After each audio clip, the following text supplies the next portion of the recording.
Gotcha. So I'd like to call this meeting to order. Would you all stand for the pledge of allegiance, please?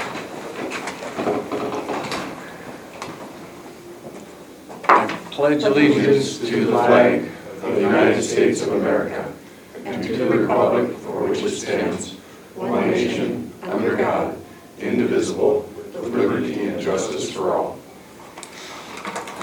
Thank you. Okay. That's better than for the doing.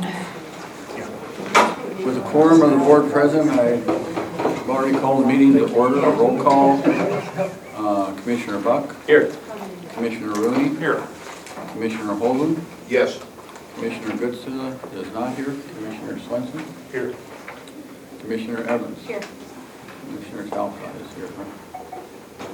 Okay. First item on the agenda is the consent agenda. The consent agenda is made up of routine day-to-day items that require board action but do not appear to have a significant public impact. Items may be pulled from the consent agenda for separate discussion or vote by any board member. Consent agenda consists of the approval of the board meeting minutes from May 31st, payroll checks totaling $72,734.14, maintenance and operation checks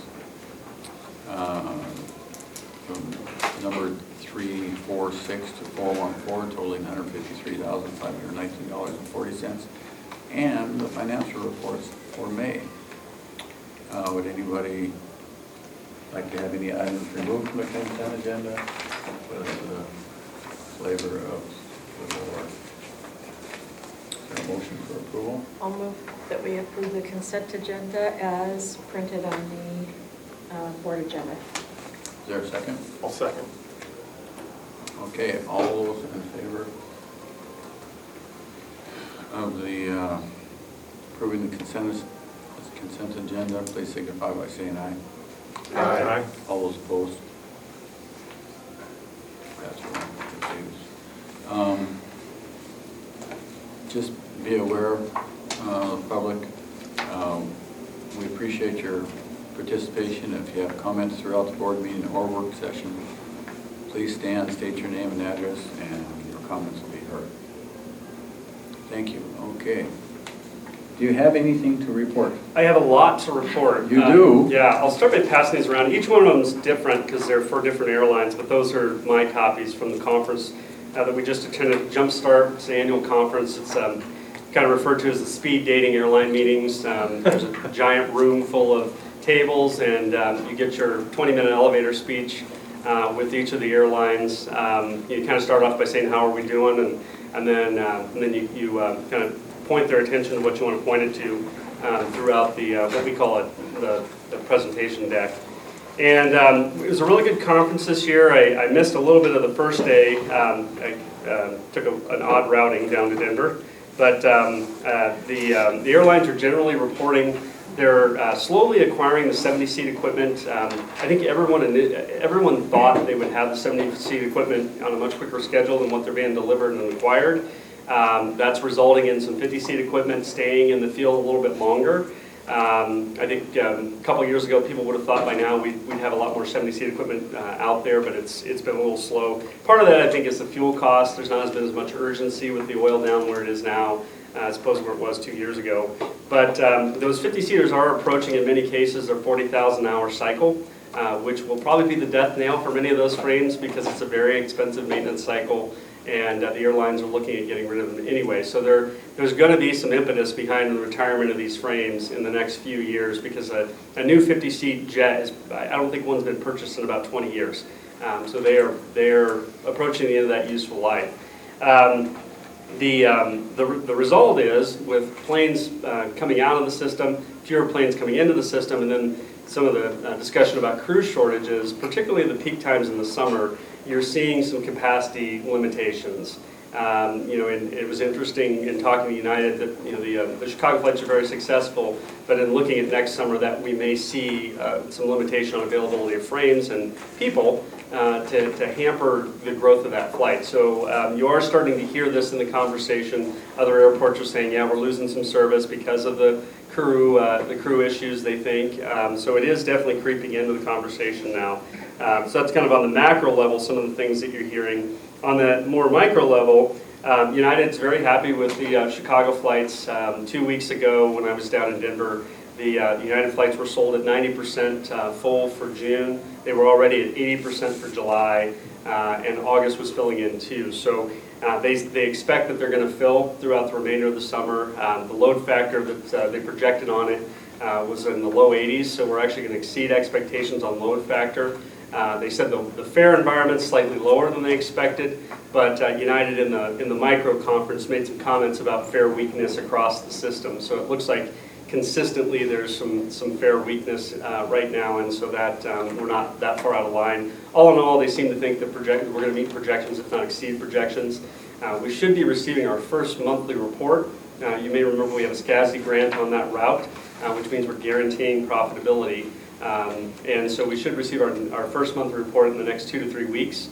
And that'll show us exactly how they did in June and give us an idea if there's going to be any funds due, which we don't think there will be, but there might be a little bit. So we'll get that in a couple weeks and see what happens there. They are interested in more flights for 2017.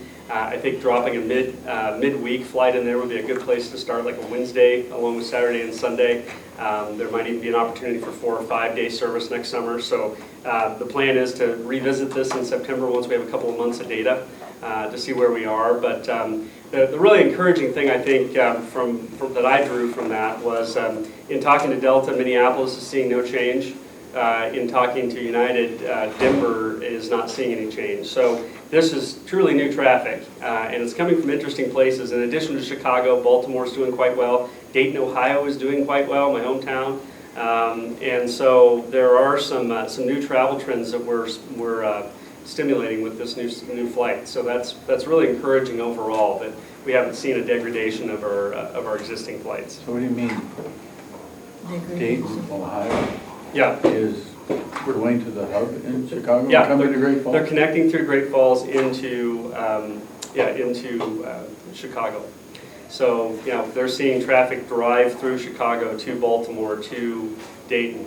They're going from Great Falls to Dayton? Well, no, they're actually Vice coming versa. in. Yeah, they're coming in, but they're seeing it driven through Chicago with these new flights. So that's really encouraging because we are stimulating. Dayton is traditionally a fairly heavy United market. Baltimore is kind of a mixed market, not a whole dominant market share there for United. But we're stimulating some of these out markets that we didn't expect to stimulate, which is really good. And interestingly, I just flew through, I came from Atlanta through Denver, and on my flight at the Atlanta station, there was about 7 people coming to Great Falls from Atlanta through Denver. So we're seeing, I think, interesting traffic patterns that are going to be beneficial for us with United going forward. I really feel there's an opportunity there to grow market share and get them further invested in our market in the future. So all good news. They're also talking about mixing in some 70-seat equipment in the next year on Denver. So in addition to the additional Chicago seats, Denver has performed exceptionally well. So we may begin to see 70-seat jets replacing the midday flight or possibly the morning flight or maybe both. Which would give us more seats and first-class service to Denver, which would give them a great strategic advantage for southbound traffic into Texas and other places. So all in all, I thought that was an excellent meeting. We had a good meeting with Alaska. Again, as we've said before, they realized this summer that the market was shorted some seats. So in the fall, they've already added an additional flight into the schedule, so we'll be up to 4 morning flights. For next summer, we're going to talk again in September, but it looks like we could probably expect 5 flights, or maybe even 6 flights, depending how summer does. So we should have substantially more seats next summer from Alaska, too.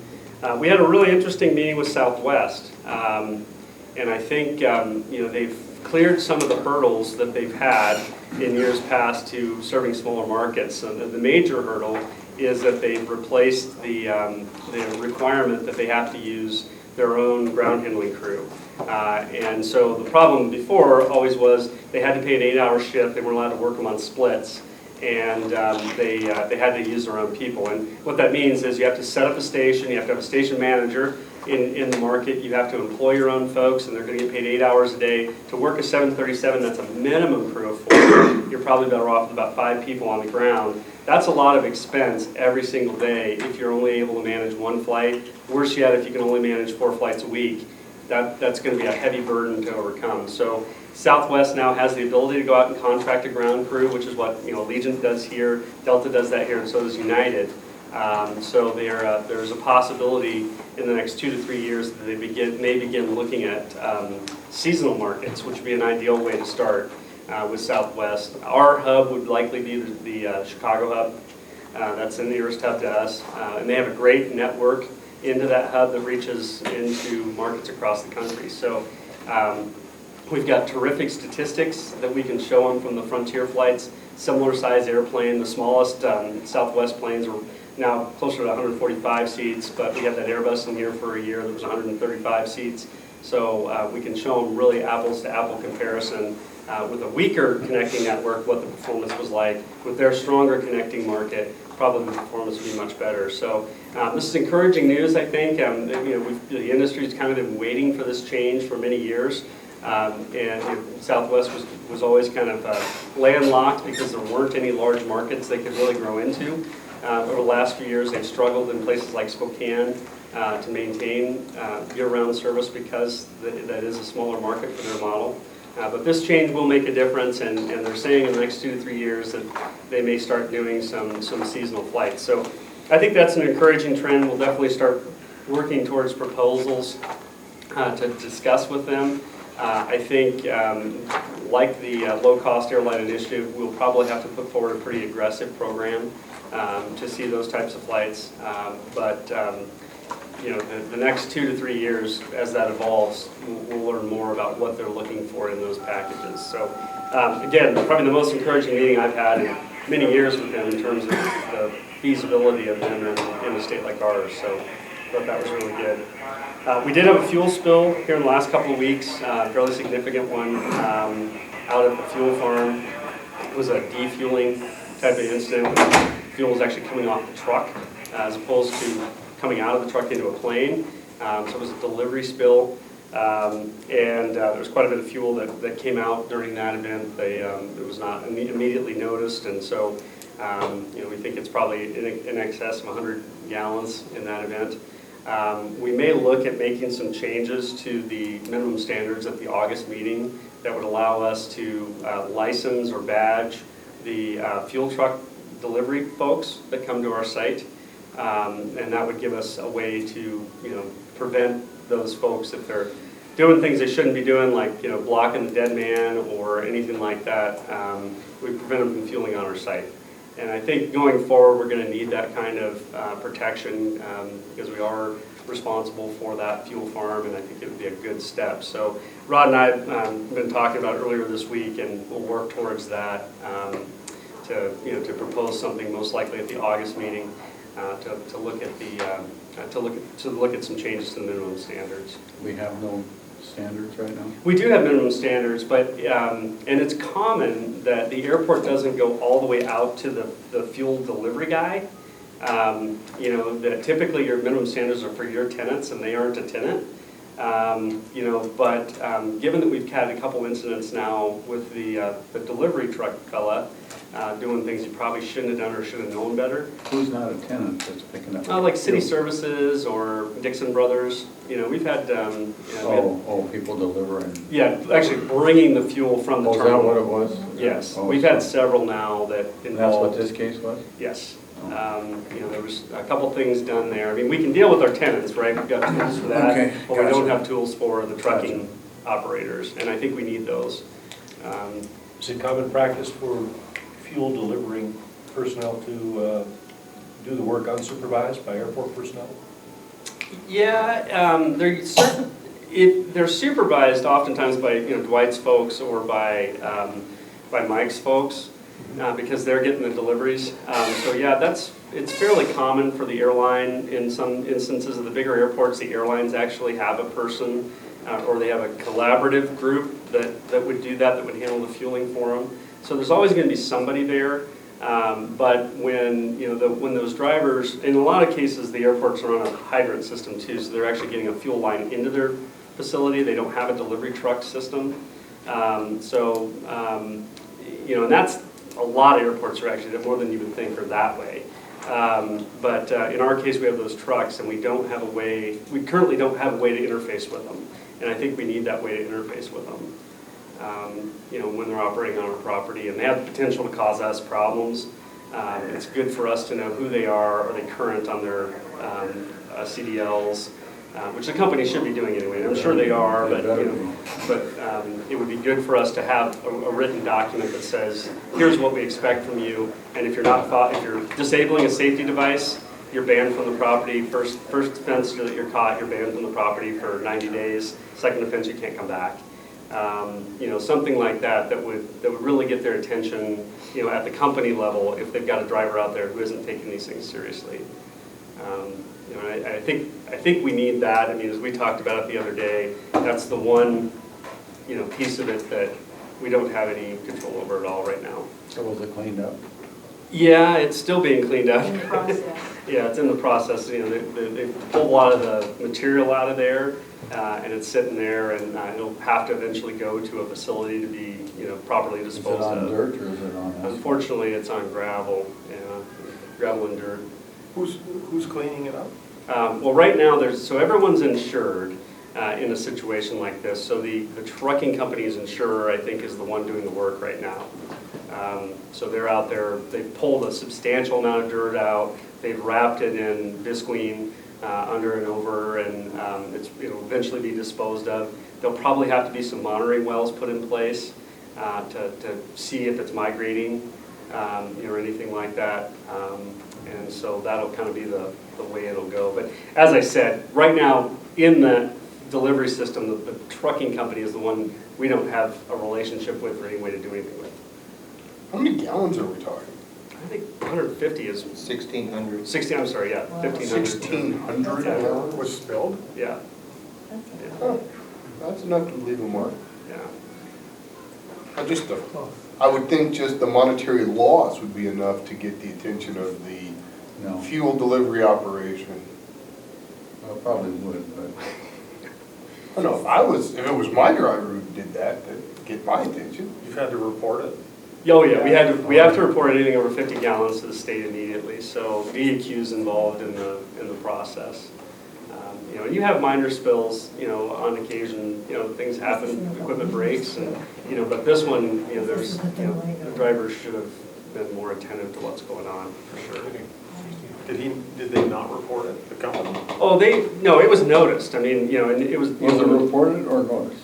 Well, I mean, what it was- noticed. yeah, they Noticed noticed that the eventually that the professionals- fuel was flowing, it actually was flowing out of a vent, which is a pipe up in the air, and so it's flowing out the vent, and everything else. And so eventually they noticed it, and then, the airport was notified, and I don't know who actually called DEQ. I'm sure we probably did. Did you guys call DEQ?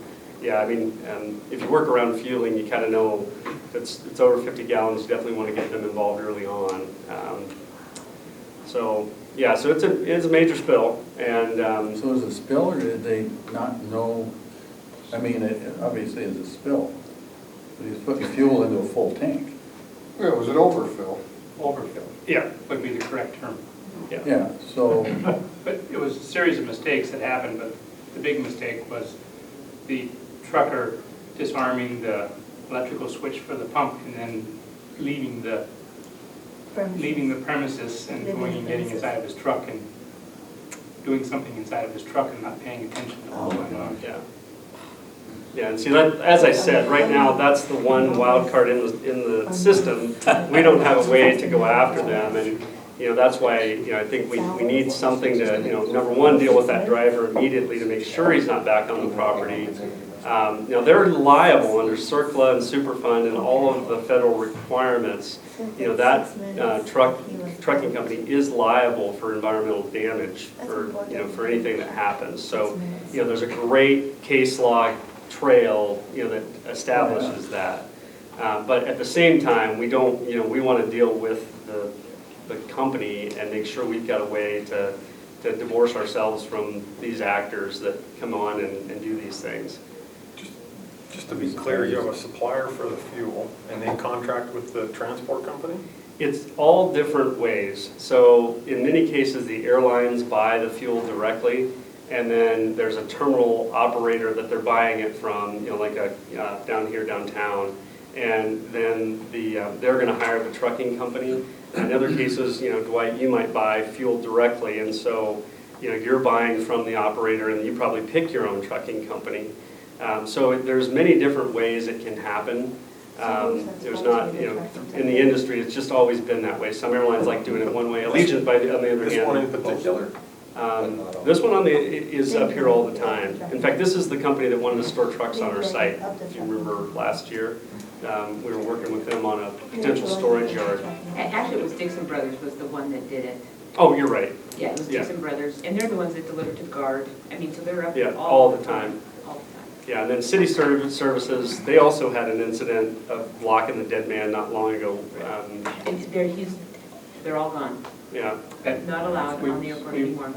yeah. Told their management that driver cannot deliver Cannot at the deliver. airport anymore. Yeah. What's Yeah. blocking the dead man? So there's a switch on the, just like on the Alarm pump at the, Oh, oh. yeah. You're not allowed to just set the little lever on there and let that sucker flow. There's got to be a device in there that if you stop attending to the system, it stops. So if you get hurt or if you get knocked down or, God forbid you catch fire and you let go of that fueling device, the system's supposed to stop moving fuel. And, but of course, guys don't want to do that, just like you and me, when we're filling up the pickup, we want to block the pump and let it roll. And so there's a whole series of those types of devices that prohibit that from happening, because in these cases, you're dealing with significant amounts of fuel and a more volatile fuel in many cases than, what you or I are putting in a pickup truck. So yeah, that, the dead man, and then there's different types, and there's electronic ones and there's physical ones. In many cases, there's more than one device in there that's supposed to prevent these events. So John, you said they're liable, right? So, I don't know, there might be 20 trucking companies, but does someone do any kind of insurance Yeah. review and check with them? Oh, yeah, I mean, all what of if them they are have no money? insured. In this particular case, Dixon Brothers was the delivery company, and they immediately took full responsibility. Shouldn't say, it immediately took control of the situation. They have insurance for this.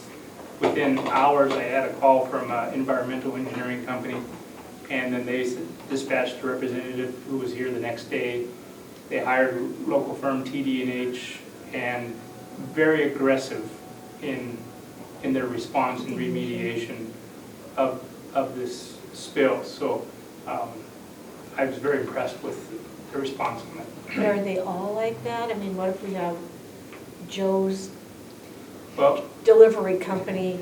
I've been We can doing try this a half of long those. time, but I've never experienced a spill of this magnitude. But that's what I'm So I saying. don't have that level of experience to say that they would all react that way. But I mean, does someone in the chain ever ensure that they have the insurance? Yeah, DEQ, they all have to be licensed through the state. Oh, And so okay. DEQ is Yeah. going to require, you're either a terminal operator or a trucking company, and in some cases, you're both.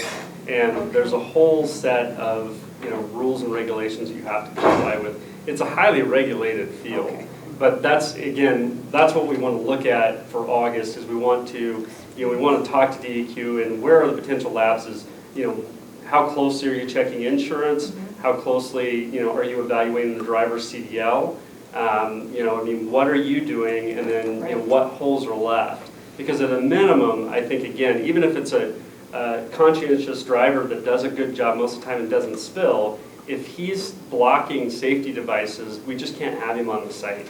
Because the commonality in almost every incident we've had has been someone blocking a safety device.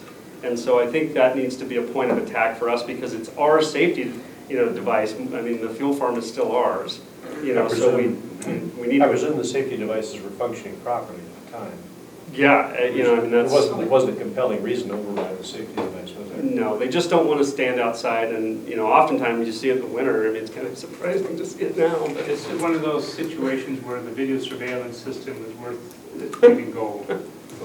Oh, you were able to verify. Oh, yeah. Oh, yeah. Yep. And that's one reason why the trucking company didn't even hesitate when they saw the video replay of that. yeah. So, No, we discussed for the master plan, relocating the fuel farms, various options. You mentioned hydrant systems. Is that something that would be helpful to us, or is that so at larger airports? larger airports, and, you know, to be honest with you, the safety record on hydrant systems isn't good. You know, I'm not aware of any hydrant system that has not leaked. I mean, you're taking your most difficult piece of equipment, you know, the underground pieces, and hiding them from your view. And so it really creates the opportunity for fuel to be spread all over the place. And so, you know, SFO, Boss Fuel, as they call it, the one in Boston. I actually did the deal and the financing for the one in Seattle at SeaTac when I was there, negotiated with the airlines, and we replaced an older system. They all had major leaks, and, you know, I mean, I'm thinking remediation's probably well into the millions, because there's so much of it's underground. It's so hard to monitor, and even with leak detection systems, they're not perfect. You know, many of them are pressure-based, and small leaks aren't detected, and, you know, and there's got to be seams in the pipe, and, you know, then the pipe's down there, and you got to pull the pipe out because it's old, and, you know, there's just now delivery to the airport, you know, I mean, that's a whole other, you know, ballgame. If you can get that, and if somebody else's, you know, infrastructure, you know, Pipeline, you mean? yeah, I mean, that's a pretty good deal, because then you take a lot of this truck traffic out of the mix. But I think, you know, for somebody to invest in that, you'd probably have to have a, you know, a bigger airport. Not going to happen here. Yeah, and the topography is a little bit different. You know, you'd have to, you know, there is one to the fuel terminal down, or the refinery, and that'd be a good start, because most of those delivery pipes actually serve multiple types of fuel. So like the one in Seattle, it only moved aviation fuel like maybe a couple times a month. The rest of the time it might be moving home fuel, or it might be maybe using gasoline in it. It actually moved a lot of different fuels because there was, you know, refining capacity scattered around that area. We don't have the volume. Yeah, It's not gonna happen. it's probably true, but it is kind of nice because you don't have all that delivery truck traffic. All right, anything else on that one? No, That was not the good news. That's a tough one. I'd be surprised if the guy is still working. That's such a huge liability. He's been That was out his with last it. load. What's that? That was his He was last dismissed load. that day, and Yeah, we had a little that's too big of a responsibility. mistake. That's There's 3 breaking people all so the far that rules. have lost their jobs over this situation. What's that? 3 people so far have lost their jobs over this situation. I'm not surprised. Just put a dollar sign on that. That's the $1,500, or the 1,500 gallons of fuel is a drop in the bucket compared to what they're spending. The cleanup. Yeah. On to the AIP grant. The FAA is still administratively reviewing the discretionary grants for the year, and from what we've come to learn in the last week, it doesn't sound like any discretionary grants are flowing yet throughout the country. I've spoken to both senators' offices this week. In fact, just this morning I heard back from some of the Danes folks. And what I've heard is that the FAA feels that they have enough money. They will run out of authorization on July 15th because they only got 80% of their budget approved thus far this year on the current congressional budget. But from what I'm being told by the senators' offices, they feel that they have enough money before July 15th to issue the grants. So there appears to just be administratively a slowdown in the system in processing these grants. And I don't know any other way to say it or what the nature of it is.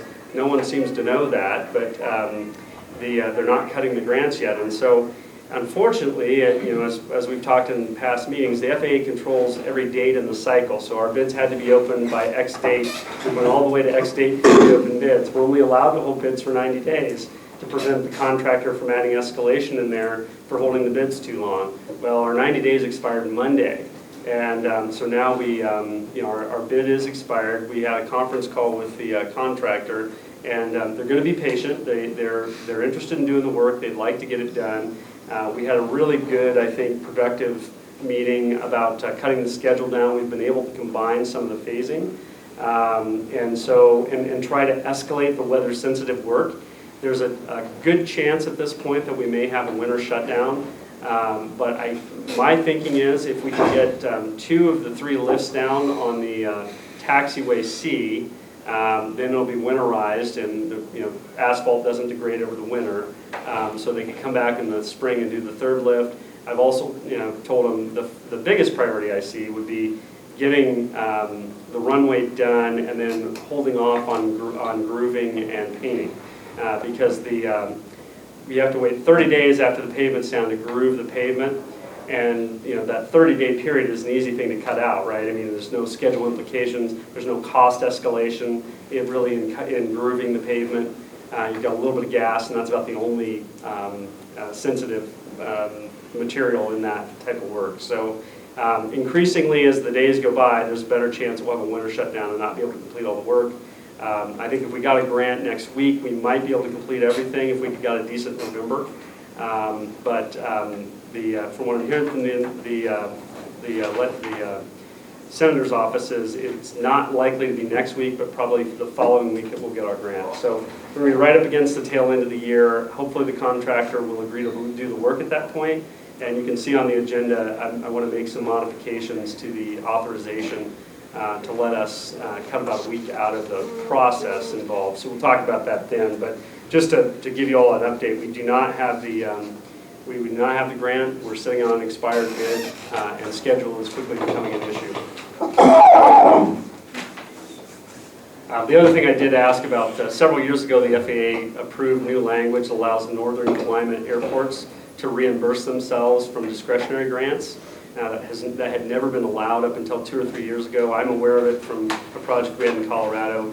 The FAA says by the time we got that approved, we'd likely had a grant, so there's no advantage in their mind in pursuing that. That would take authorization anyway, because we would be out there assuming we're going to get that discretionary grant and spending ahead of getting the grant. So I'm not recommending that at this point, but that is the update on the project for this year. There are other airports in the same situation. I emailed Bozeman today. They're expecting discretionary money and said, hey, you might want to make the same calls I made, and just, I think if there's a little congressional influence on the FAA as to getting this money spent this year, that would be helpful, because there's going to be a lot of folks that would be working that aren't going to get to work this summer if these projects can't get done. So. When does the schedule become so big a problem that we have to kick this to next year, John? That's coming. I mean, if we're being told that the grant will not come after July 15th, because that's when the FAA runs out of authorization and they need to have spent what they have. So and there'll be a new bill done, so they'll get authorization through the end of the year. So we talked before about getting 2 grants. The contractor could come in, when we get the grant, they could come in and say, we don't want to do the work, and then it'll have to go to next year. They could come in, they've suggested some schedule modifications too, but it'll be, I think, kind of back and forth between us and the contractor over the next 2 weeks as if there's enough work that can get done. What we don't want to do is, we don't want to go out there and get aggregate down on that taxiway C and leave it unprotected for the winter. That would be bad. It'd be really bad, because it's going to degrade. You're going to have to regrade it in the springtime, so you're going to do the work twice. The mill and overlay is less weather sensitive, because if you milled it, you couldn't get the pavement down. It's not not the worst thing in the world. So the runway itself isn't that sensitive. But it's likely that we could have. I'd say it's likely at this point we'll have that runway shut down all winter. Which there's going to be some operational impact from that. But given how good our bids are, I think it's worth trying to get this done. And the fact that if the discretionary money gets turned back again, we have to recompete the next year with other priorities that might pop up in the region for this money. I think it's worthwhile to try and pursue the project into mid-July.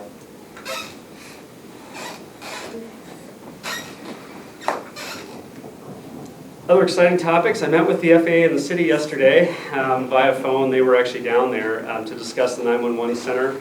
And the discussion was real similar to discussions we'd had with the city. The big dilemma is the property was never agreed to be disposed of by the Secretary of Transportation.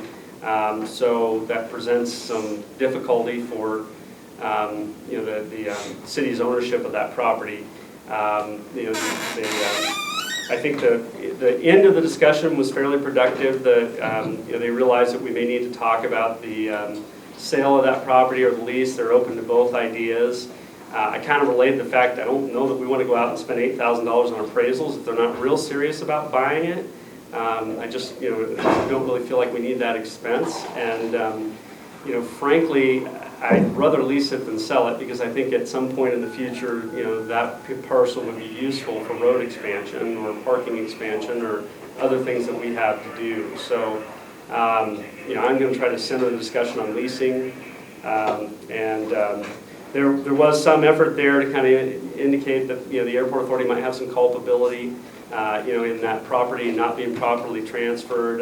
We disputed that pretty vigorously. I think the sponsorship not changing until 2002, when in 1995 when those property transfers were being done is a good indication that the airport never intended to give up title to that property. And the other problem with that is Exhibit A, which shows all the property the airport owns. Every year when you sign a grant, you have to say your Exhibit A is accurate, and Exhibit A has always shown that as airport property. So every year when the city signed grants from 96 all the way to 2002, they attested to that, showing that it was airport property. So, I'm hopeful that we can have good, productive discussions about, moving forward on that in the coming months, and maybe by August, have some idea where we're going with the resolution. So, The building itself, was it built by the city? yes, no one So the lease disputes. would just be property? Yes, no one disputes the ownership. Property of the building. lease up here is pretty economical. Yeah, what's the number on that? Is it like $500 a year for Oh, it? it's about 5,000, but yeah. Oh, is it 5,000? Yeah, it'd be about 5,000. It's an acre, and we're, at 14 cents or whatever we're at. And, and the FAA, the other thing we had, we did discuss on the call is, the FAA does have non-discrimination language about lease rates. So unless we can show why we would give one tenant a lease rate and another one a different lease rate, we kind of have to stay at the same rental rate. So, that'll be some discussion that we'll have to have along the way too. So, but yeah, hopefully we're working towards resolution there. Well, karma exists. And that whole web dump cart vessel we put in, I'm just telling you, karma exists. The next thing I was just going to mention, I was up here last night after dark and got a chance to look at the LED lighting, and I got to tell you, it's just exceptional. The quality of the light is excellent. It's it's really similar to a daylight. The yellow lighting that we had prior, I think doesn't show as much resolution, doesn't show as clearly. The ramp I was very impressed with. All the ramp lights were replaced last week, and then parking lot lights have been in for probably a month now. But I think that it's an excellent product that we've put out there. It looks a lot more modern. Of course, we're using about a third of the energy. And the life of that product should be about the bulb should be about 6 years compared to the 2 we're getting now. So I think that was a great decision, and we've got some plans that we'll talk about later inside the terminal. But I'm really impressed with the performance of that stuff outside the terminal. Really an excellent product. I don't know, Rod, if you've gotten up to see that. I haven't seen it. Yeah, but I've heard comments from even airlines and stuff that it's improved a lot. The ramp is really nice and crisp. I mean, you can see really well out there now, so I think that was a major improvement.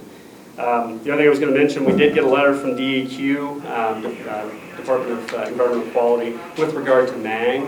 I guess MANG is at the point in the remediation of their fuel issues where they're trying to close out some of their wells and stop doing the monitoring that they're doing.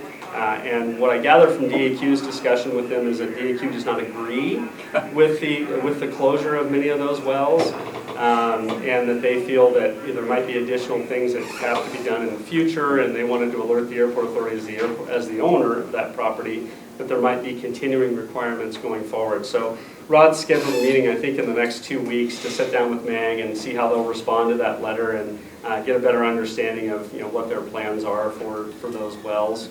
and what their thoughts are on the DEQ letters. So, I think it'd be beneficial. I mean, obviously, we want to see it remediated.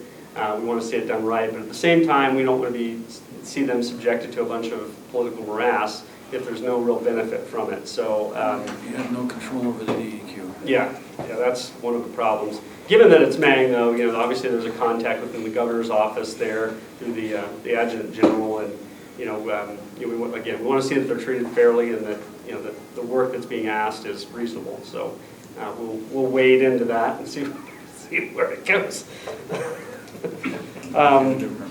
Then the last thing I was going to mention, you're probably aware, I've been kind of indicating, we've had a little rash of TSA complaints over the last, I'd say probably 3 to 6 months.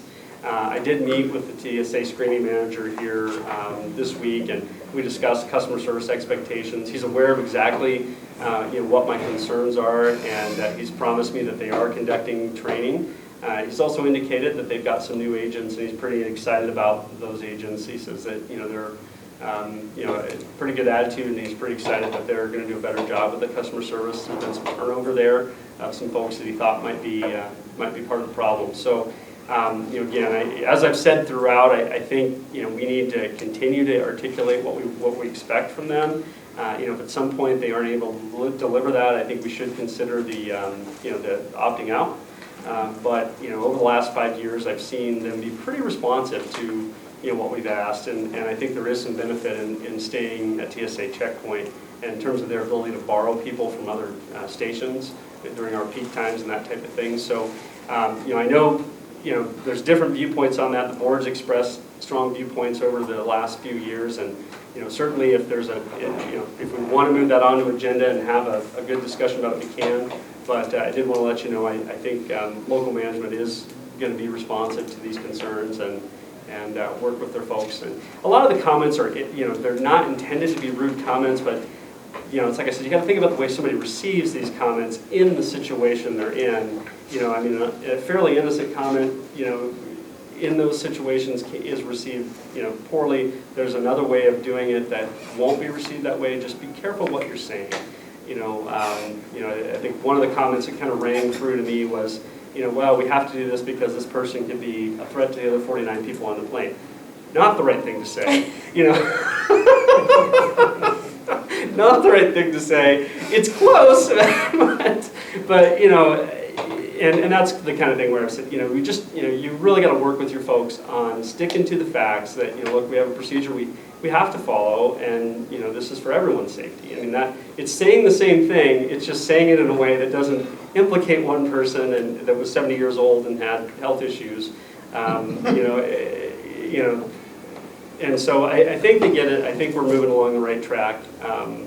But if there is a broader interest in putting us on the agenda and discussing it further, we can do that too. I don't think we're to that yet. Well, they make that comment to us as we're walking through, then we might think differently. But having the opportunity to encounter TSA everywhere, I can say that our folks here are some of the more relaxed TSA agents I've seen. There's one guy who's particularly military, and I've seen him raise the hackles on a few folks' backs, but still, it's not LaGuardia, not by a long shot. Yeah. No, and like I said, they've been fairly responsive when we've brought concerns to them. And a lot of things wouldn't change even if we opt out.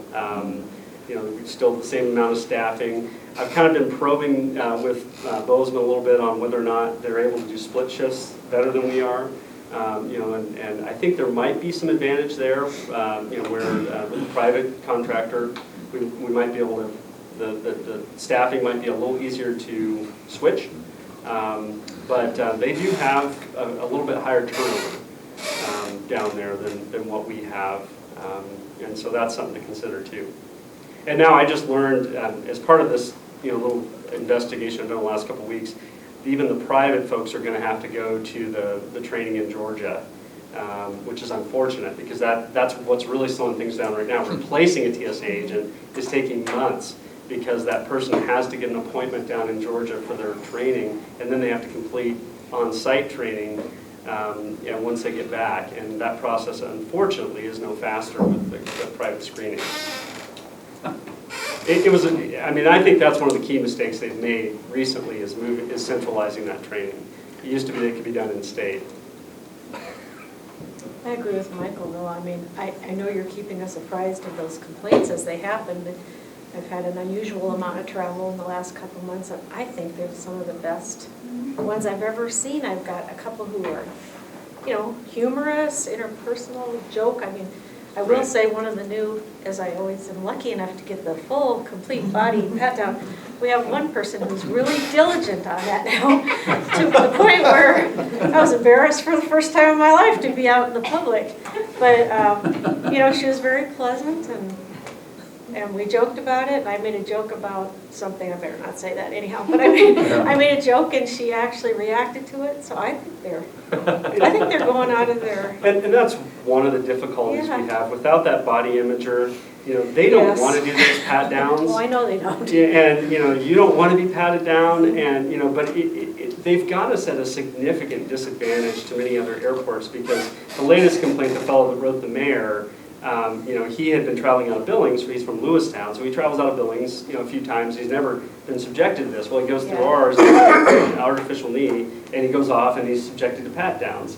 And to him, it's shocking because it's not the usual deal. And Tim, you know, when I talked to him yesterday, he hit it right in the head. He said, you know, a lot of people, they're at a heightened state because of that, and I totally agree. I mean, it's unfair that our passengers are treated that way, but the local guys have no control over it. And it is taxing on them. I mean, as he said the other day, you know, we had one guy that had to do 10 straight pat downs.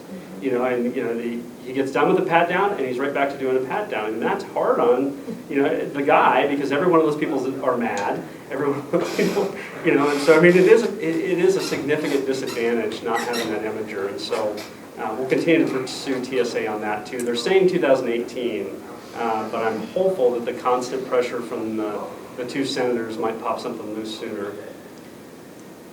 That would be nice. And that's it on a very lengthy director's report.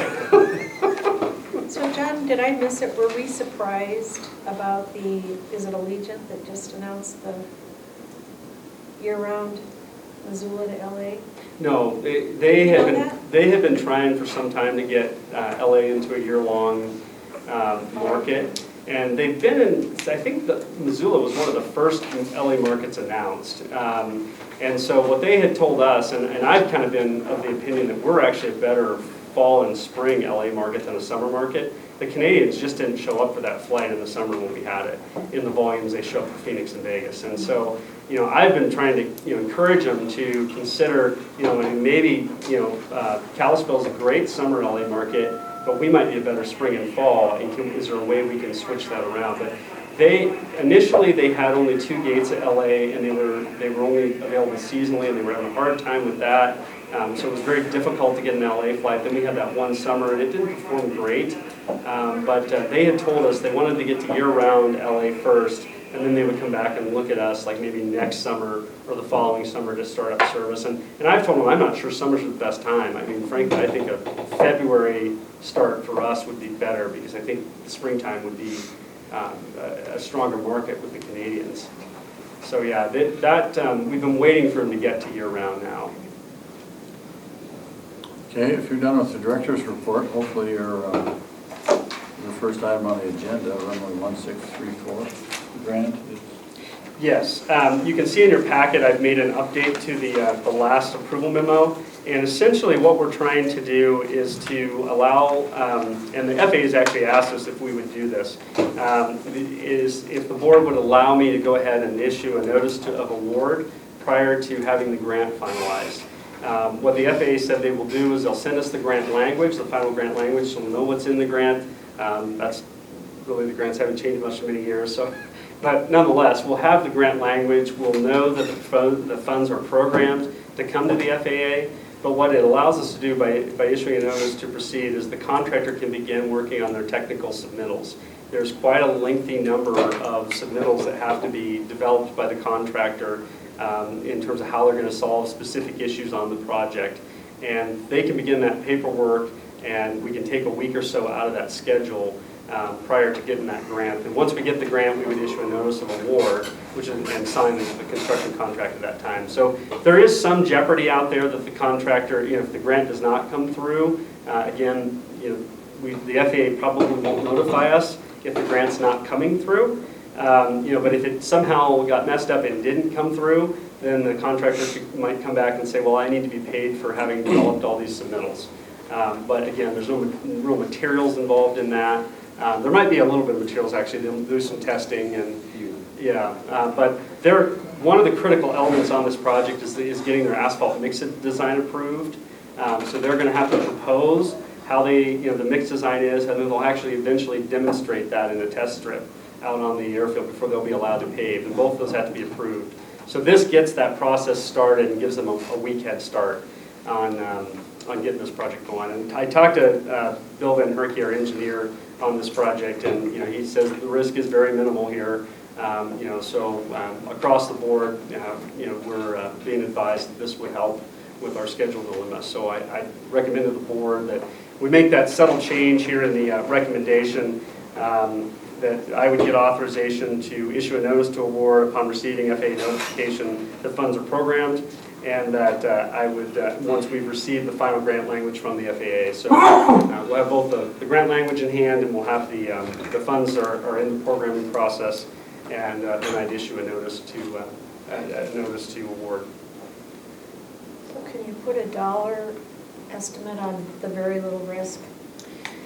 It'd be hard to say. I mean, I don't think we're talking 100,000. They may come back and say there's, $20,000 worth of engineering that's been done and something like that. But the risk is very low because, by the time when the funds are programmed, that means the, federal office has begun to electronic transmit those to the local office, but the local office doesn't have control of it yet.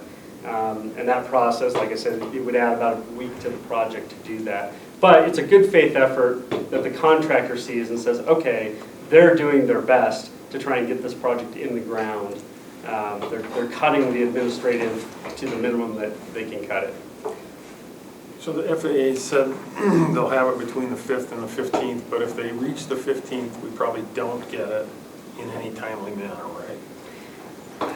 It's a good question. I mean, the problem is nobody can really articulate what the problem is. So on this 15th, they get all of their remaining money. So they've got 80% of their money now, and then on the 15th, they get 20% of the money. The FAA is saying they want to push they need to push all of that 80% out by the 15th. So, but if they don't, then I don't think there's a major issue, but they're going to have to resubmit all that grant work with 100% funding instead of 80 and 20. You see what I'm saying? Yeah, which is concerning, right? Because the federal government It may add another couple doesn't weeks. necessarily work in an expeditious manner. No, it doesn't. So if it goes past the 15th, there could be some more significant complications. Yeah. Even though the rest of everybody in this room understands that's their intention, Right. they may not award it Yeah. in a month, 6 months. Yeah. or And 8 I had months. initially thought part of the problem was the FAA didn't feel they had enough money in the 80% to cover the discretionary grants. Because I know that Senator Thune is scrambling to get a bill on the floor next week in Congress to complete the funding for FAA. And then the Senate, the House is going to approve it next week, and then the Senate will pick it up the following week. But I'm being told that the FAA has the money, that just administratively they're not getting it out. And I don't know what the issue is. No one can seem to describe it yet. But according to the FAA, they're going to push all this money out before the 15th. Because then again, like I said, if it goes after the 15th, they've got to take a step back, and instead of issuing 80% grants, they've got to issue 100% grants, and that's going to add a couple more weeks to everything. A couple more weeks or possibly months? I'd say weeks. They typically have to push all their grant funds out by, at the latest I've ever seen, like middle of August, because the counting closes down at that point. So they're going to want to get that money out in July,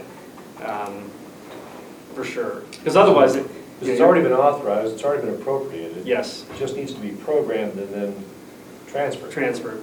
So what would your notification that funds have been programmed look like? What form would that take? The FAA, the ADO will email us and say, we've been notified funds are programmed, we should be issuing you a grant next week.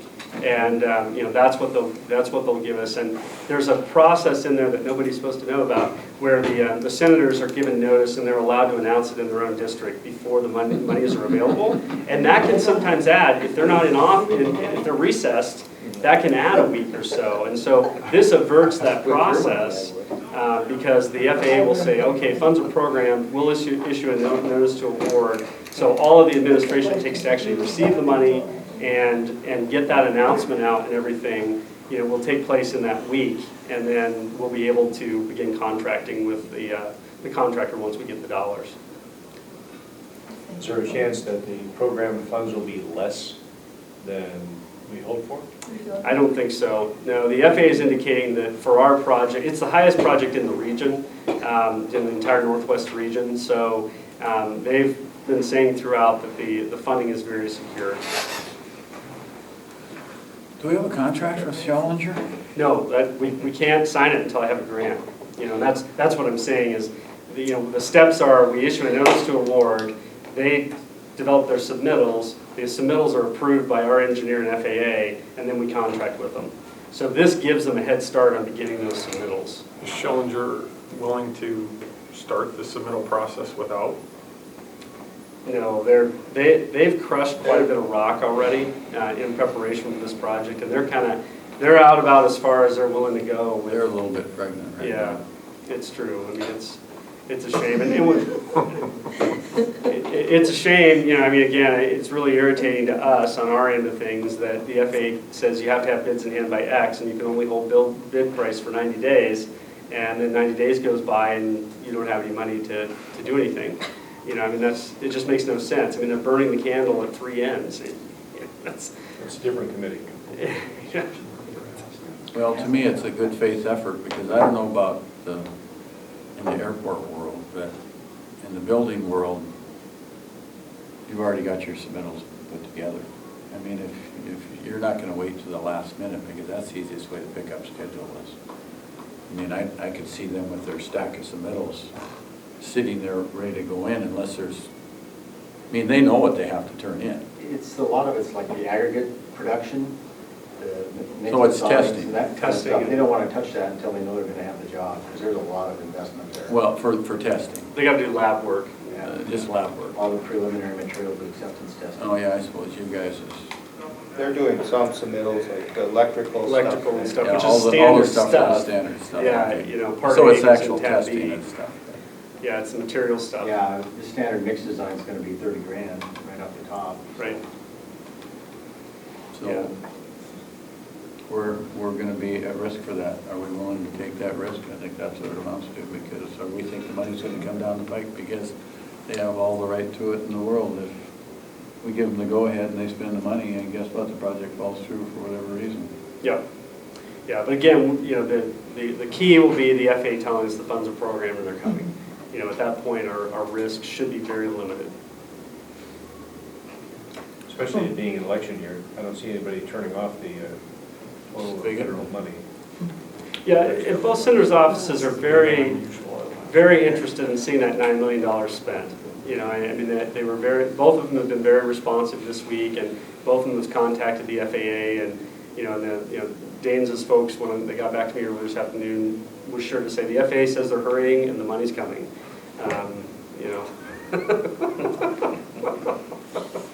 So you're looking for the recommended approval of the recommended action.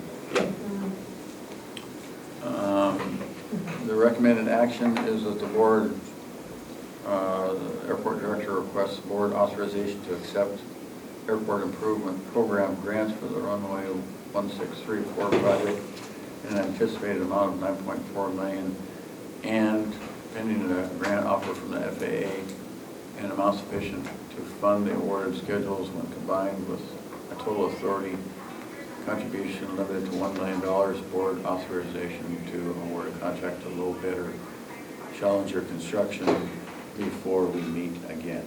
Yeah. Isn't that what it amounts to? Well, and then the second, Yeah. Oh, and the then board the actually second one. approved this piece back in, I believe it was May.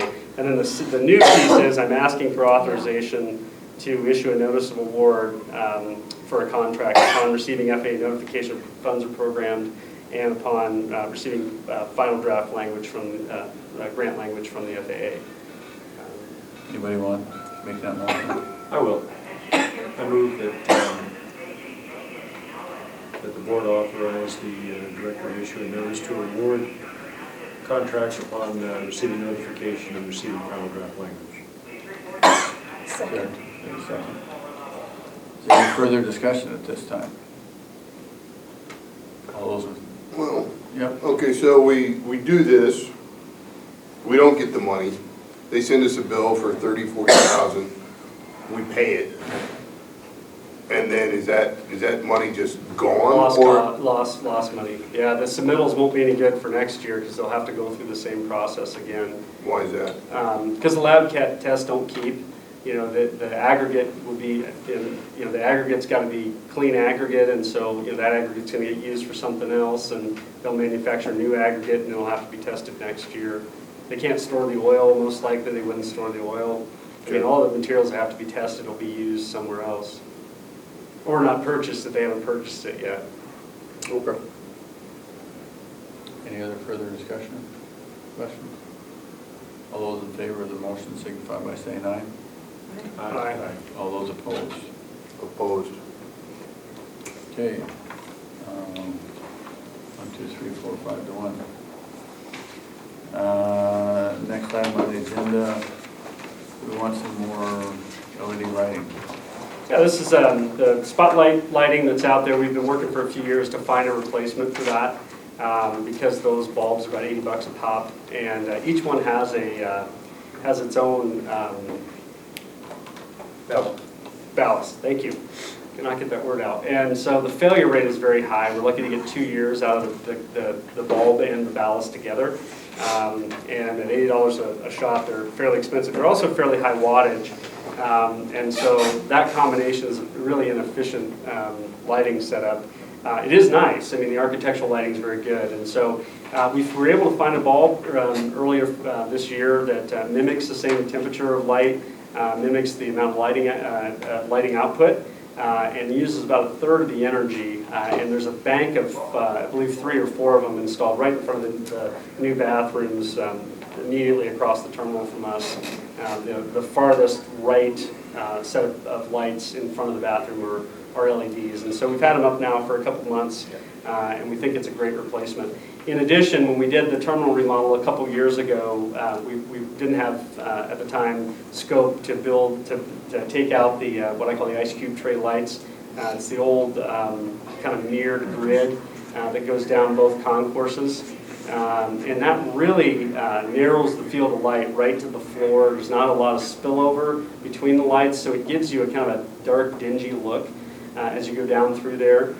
When we did the checkpoint, obviously we were putting in new lights at that point, and it has a more open fixture that allows the light to spill out, and the diffuser allows it to spill out on the floor and give you a consistent lighting look. So we found an LED fixture like the ones in the checkpoint that we can replace all that ice cube tray lighting down both concourses and also in the hold room in 5 and in 1. Again, about 1/3 of the electrical cost on that bulb too.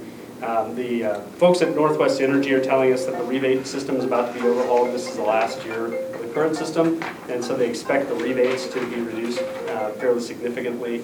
We've got a scope for about $70,000 and we're about $68,500, but we get $22,000 in immediate rebates, so we actually end up contracting for a little less than $50,000.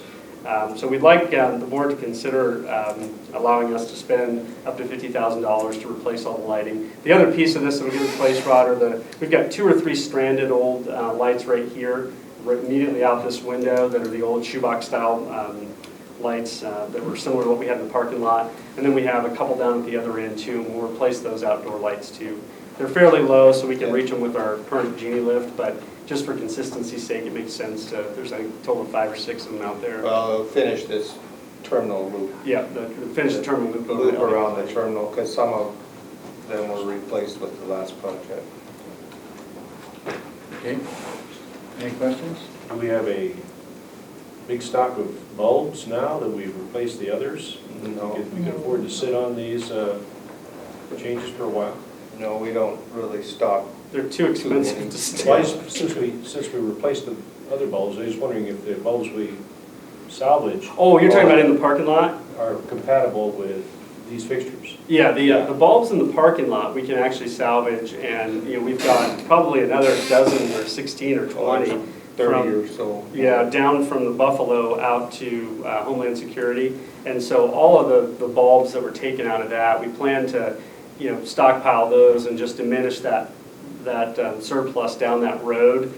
Because we have equipment that will reach all of those lights. We want to get rid of the ones out here first because they're too high for our lift, and we have to go rent equipment every time we change bulbs.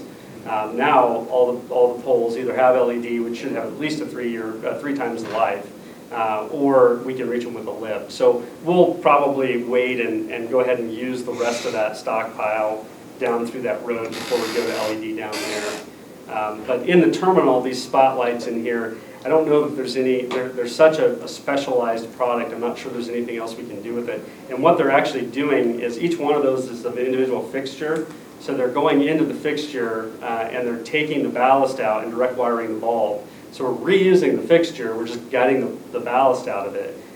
So the only thing that will be left when we get done are the ballast and the actual bulb itself from the spotlights out here. But they're not compatible with these exterior lights? No, these are a fairly unique situation out here. I don't know that they could be reused for anything. We have probably just a handful of those fixtures left afterwards that, we could use those bulbs up, but probably sit on those used ones for quite a while. Yeah, we should have multiple years worth of outdoor lights that we can use down that road. And then out towards the interstate. There are about 5 or 6 down towards the interstate too that we haven't replaced. Okay, any further questions? Okay, the staff has recommended undertaking the LED lighting project in the terminal building for a net cost after rebate not to exceed $50,000. Is there a motion to that effect? I move. Okay, is there a second?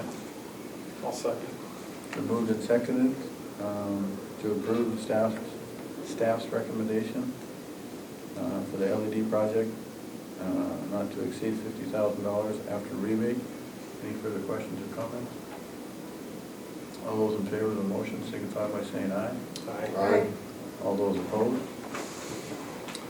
Okay, is there anything else that anybody would like to bring up at the board meeting right now? If not, we will close the meeting for the director's review. Mr. Chairman, Yes? I'm Peter Johnson, I'm a representative of the Tribune, and we would like to request that the meeting be kept open.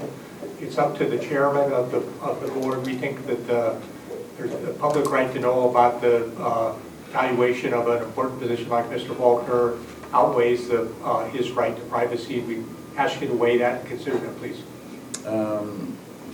We appreciate your opinion on that, and we're going to respect the wishes of the director and close the meeting. Thank you. Could I make another request? Typically, I ask Mr. Faulkner a couple questions about your regular meeting before you go into your work session. Would you mind if I had 5 or 10 minutes for that?